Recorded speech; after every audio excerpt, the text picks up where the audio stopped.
all'inizio il processo verso il veganismo non è stato semplicissimo, devi mettere in discussione tutta una serie di costrutti sociali, abitudini, e mentre tu sei in questo processo che senti tuo, devi anche spiegarlo e giustificarlo agli altri. È un mondo che è all'opposto e molto lontano da tutto questo, tanto che la scelta vegana al momento viene considerata ancora una cosa dogmatica ed estremista. Poi ti ci abitui, hai delle risorse su cui riesci ad argomentare e riesci a farti capire. Quando mi chiedono perché sono vegana, lo sono per tantissimi motivi, lo sono per gli animali, lo sono per l'ambiente, lo sono per gli impatti sociali, per gli impatti sanitari e dunque economici e politici. Quindi quando spieghi quanto è grande questa questione, le persone si avvicinano. È estremista continuare a vivere come stiamo vivendo, produrre e consumare come stiamo vivendo, non mettendolo in discussione. Questa cosa è totalmente illogica, non razionale, scollegata dalla realtà dei fatti e della crisi climatica che noi stiamo vivendo. Sono Melissa Aglietti e mi trovo a Pontremoli, nel nord della Toscana, perché voglio raccontarvi la storia di Alice, che da anni si occupa di promuovere stili di vita sostenibili anche attraverso la creazione di reti di persone. Da qualche anno VD rappresenta l'Italia nel progetto Sfera, un network di media europei che raccontano le sfide sociali delle nuove generazioni con un approccio cross-border e internazionale. Il progetto, che è promosso dalla Commissione europea, ci permette oggi di incontrare Alice e di far conoscere la sua storia fuori dai confini italiani. Ciao, piacere, come stai? Bene, grazie. Tu? Bene, dai. Benvenuta a Pontremoli.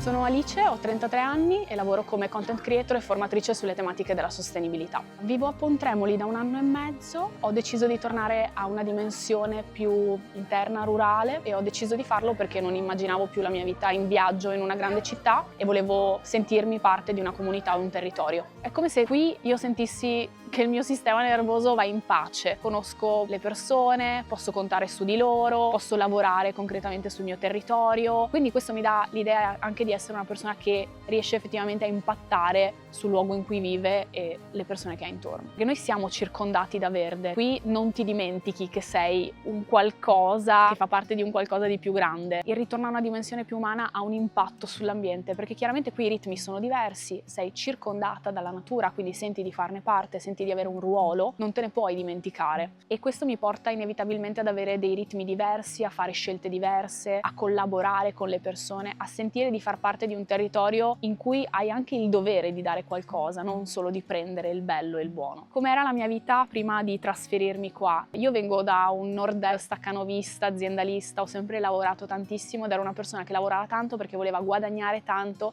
e spendere tanto, e questa era la mia idea di libertà, di successo. Nel 2017 ho cominciato a chiedermi, ok, stiamo vivendo in una crisi climatica, ma io che cosa sto facendo? Qual è il mio ruolo? Come posso essere un agente di cambiamento nel mondo? Come posso essere parte della soluzione e non del problema? E quindi ho cominciato ad apportare dei cambiamenti nella mia vita e sono ancora in un viaggio che non so come e quando finirà. Qualche anno fa mi mancavano gli strumenti per una consapevolezza più comunitaria e più collettiva. Ora io sto facendo questo processo per capire appunto che non possiamo come singoli individui e isole stravolgere il mondo se non ci uniamo e non collaboriamo e ci organizziamo per raggiungere obiettivi comuni. E devo dire che è un processo difficile perché è come se non ci avessero insegnato ad andare d'accordo e a farlo. Quindi questa è sicuramente la sfida che è ancora tuttora molto difficile da portare avanti, ed è una sfida che va portata avanti a più livelli, cioè nelle relazioni interpersonali, in quelle familiari, cioè far andare d'accordo le persone e dire loro guardate che abbiamo delle cause comuni da supportare e su cui lavorare insieme, è forse tra le cose più difficili. Ciao ragazzi, buona giornata, ciao Alice, ci vediamo presto. È stato un processo graduale che però non lo definirei difficile, cioè sicuramente una sfida. Quando ho cominciato questo processo, ad esempio, pensavo che la mia vita fosse piena di un sacco di cose che per me erano indispensabili, invece erano inutili e mi appesantivano l'esistenza.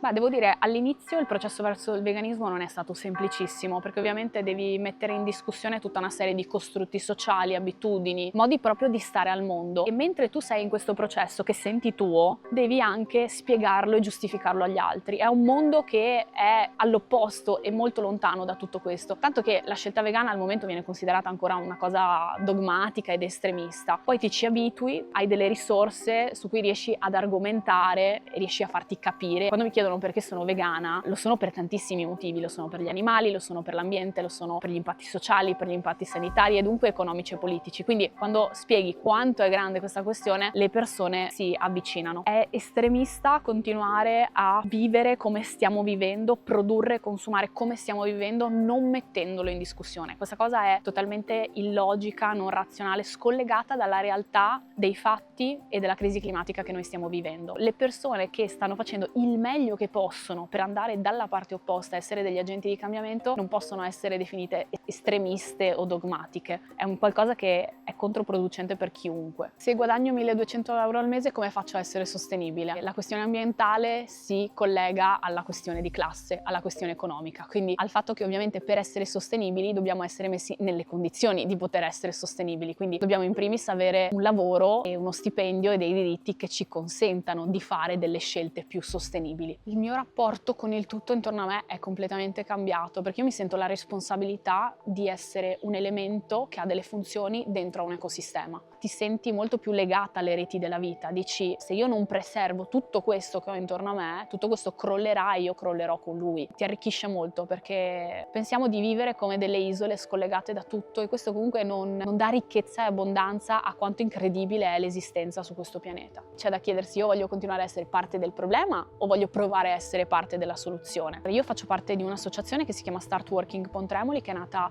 4 anni fa con il Covid. Questa associazione si occupa intanto di cercare di ripopolare Pontremoli con le persone che il lavoro ce l'hanno già e lo possono fare da ovunque. Un grande discorso è che la politica non ha paura di noi in questo momento, perché siamo slegati, non siamo uniti, non siamo un fronte comune verso le cose che accadono anche banalmente in una dimensione micro intorno a noi. Quindi come faccio parte della politica e dell'economia? Ovviamente facendone parte attiva dal territorio della comunità di cui fai parte. Ad esempio, se dobbiamo pensare a questa dimensione, come faccio parte dell'economia del territorio? Supporto l'economia locale, quindi cerco di dare i miei soldi a chi produce e coltiva qui. Come faccio a essere parte incisiva della politica? Faccio parte della politica locale. E ovviamente far parte di un gruppo significa andare a delle riunioni, comunicare, confrontarsi, far firmare petizioni, protestare, manifestare. Ci sono tante forme di attivismo in cui si può essere attivi e partecipi nelle sfere micro e macro della nostra vita. Secondo me noi sottovalutiamo troppo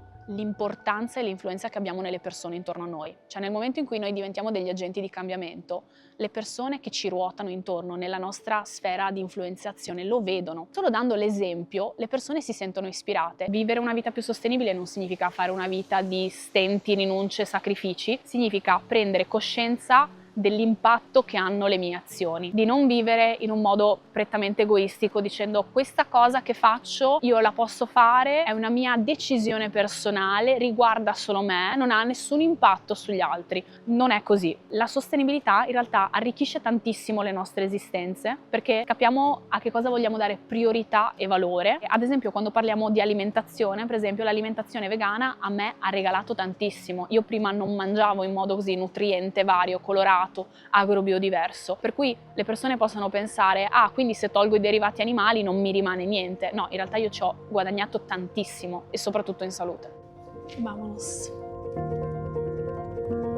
Allora, sto preparando il cavolo viola che abbiamo comprato al mercato. Volevo cucinarlo insieme a questo tempeh di cicerchie. Essere vegani è costoso? Devo dire, secondo me spendevo di più quando uscivo fuori a mangiare tartare, pesce crudo e fiorentine. Essere vegani è costoso se non si sa bene come farlo. Io risparmio sicuramente molto di più dal momento in cui adesso compro legumi e cereali secchi, li metto a mollo prima di andare a dormire, ormai è diventata un'abitudine. Ci sono tante accortezze che spesso non conosciamo che ci permettono di risparmiare molto. Io credo di spendere molto meno da quando sono vegana. A me piaceva tantissimo il baccalà mantecato, io andavo matta per il pesce. Poi però secondo me quando capisci tutte le filiere che ci sono dietro e quanto sono impattanti e impatteranno anche sulla tua vita, è inevitabile che ti venga voglia di portare un cambiamento. Come ha cambiato il tuo essere vegana e abbracciare una vita sostenibile con gli animali? Ha cambiato completamente il modo in cui io mi rapporto con gli animali. animali. Ora per me loro esistono, ci faccio caso ovunque, nella vita privata, nella vita comunitaria, faccio caso all'esistenza dei domestici, di quelli che consideriamo da reddito, ai selvatici, e capisco che anche le mie azioni impattano su di loro e il loro benessere è il mio benessere. Poi ci mettiamo anche il mio ingrediente preferito, che è l'olio di semi di sesamo. Ok.